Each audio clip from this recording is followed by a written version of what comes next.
सांगतोय आणि तुम्ही सांगताय. नाही तुझी प्रगती फार चांगली आहे. प्रगती कुठे? पण हा. अति घाई नेहमी माणसाला संकटात नाक तोंड फुटेलाचा विचार कर. जरा सावकाश म्हणूनच दमा. तुम्हाला सांगते, हा. तुम्ही आता घाईनं निघाला, अति घाई संकटात नाही, कुठेतरी नाकतोड फुटे. आमचं नाही. तेव्हा आता बसून बोलूया. आता तुम्ही थांबला कुठलाही विचार करत असताना मी शांत चित्तानं करतो. नाही, पण आता तुम्ही कुठलाही पाऊल उचलताना पण तरी घाईत निघाला. पुढचं पाऊल ठामपणे लावल्याशिवाय मागचा पाऊल मी उचलत नाही. नाही, ते प्रत्येक जण करतो, पण आता तुम्ही घाईत मग आम्ही पडणार पण नाही. आता बसून बोलूया. हुशार राहा. तुम्हीच म्हणाला आजचा एक दिवस नाही, काय उद्याचा दिवस तू इथंच राहा. म्हणजे उद्याचा दिवस तुम्ही राहणार आहे? आजपासून पुढील सारे दिवस हो, काय इथंच बसून काय राहा. होईल आपलं? आपलं नाही तुझं. नाही, आता तुम्ही सुद्धा माझ्या आम्ही मनाचा निर्धार केला. काय तो आम्ही या ठिकाणून नक्कीच जाणार. गुड माइंड थांबले जरा थांबणार तू दूर जाऊ नको ये जवळ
आपला स्पर्श व्हावा.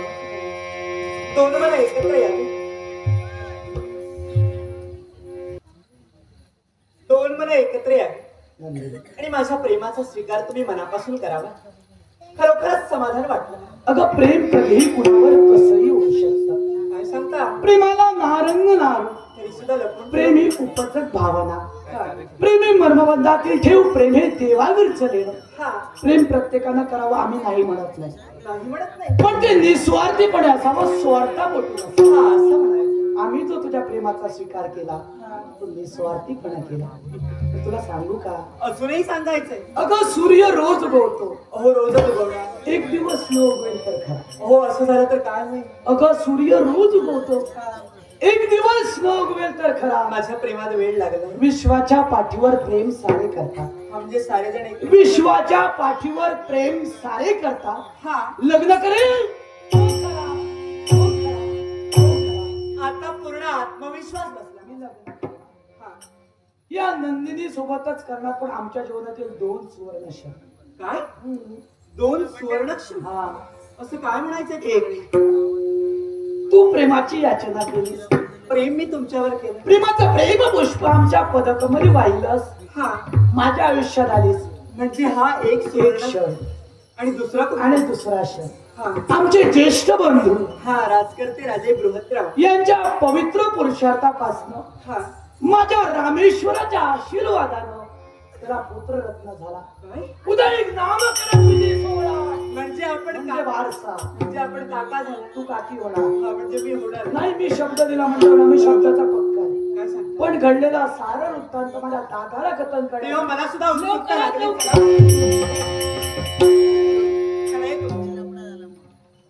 मला सुद्धा उत्सुकता लागली.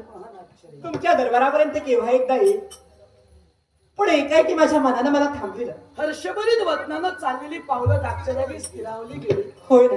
आनंदाच्या जोशात जात असताना हा थांबे शब्द तुझ्या मुखातून. खरंय. काय झालं? कारण मी तुमच्यावर प्रेम केलं ना, तुमच्या पराक्रमाबद्दल ऐकलं होतं. हा. तुम्ही या राज्यासाठी झटतात. कुठलाही जे प्रसंग उभा राहिला असेल ना, तर या राज्यासाठी तुम्ही झटतात आणि तो प्रसंग पाहून तुम्ही कधी मागे हटला नाही. आणि म्हणूनच तुमच्यातील ते वीरश्री पाहिली, ते शौर्य पाहिलं आणि तुमच्या मी प्रेमात पडले. आणि म्हणूनच मी जे तुमच्यावर प्रेम केलंय ना, हा. ते आतापासून मला माझ्या सुखमय संसाराची स्वप्न दिसू लागली. आणि म्हणून मला तुम्हाला एकच सांगायचं, बोल ना. या राज्याच्या ठिकाणी राजकर्ते राजे बृहद्रवा न्यायाच्या जागी कधी त्यांनी कुणाला अन्याय केला नाही. हा. आणि असं असताना हे राज्य सांभाळत आहेत. त्यांना पुत्ररत्नाची प्राप्ती झाली. हो. नियमानुसार तो राजगादीवर पुत्र मोठा झाल्याच्या नंतर बसणार आहे. पण नकोय आपल्याला ते धन, नकोय ते द्रव्य, नकोय ती संपत्ती, नकोय ती सत्ता.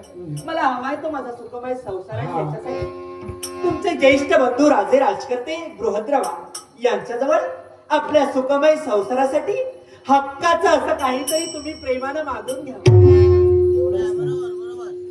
पवित्र तुझी इच्छा, हा सुज्ञ तुझे विचार. उद्या आमचं लग्न झाल्यानंतर कुठंतरी भांडण होऊ नये, एवढंच ना. कधी वाद- दादानं आतापर्यंत मला काही नाही म्हटलं नाही. म्हणजे दादाने कधी काही कमी केलं? अगं या सुवर्ण क्षणावर व्यक्ती असताना हा मी इच्छा व्यक्त करतो. घडलेला सारा वृत्तांत भावाभावात कधी तेढ निर्माण होता का माझ्या? लवकरात लवकर ऐकण्यासाठी पावलं मी पण पडतील. उत्सुक असते. तेव्हा केव्हा एकदा माझ्या कर्णाने हे सगळं काही ऐकेल असं झालं. आणि म्हणूनच आपण माझ्यापेक्षा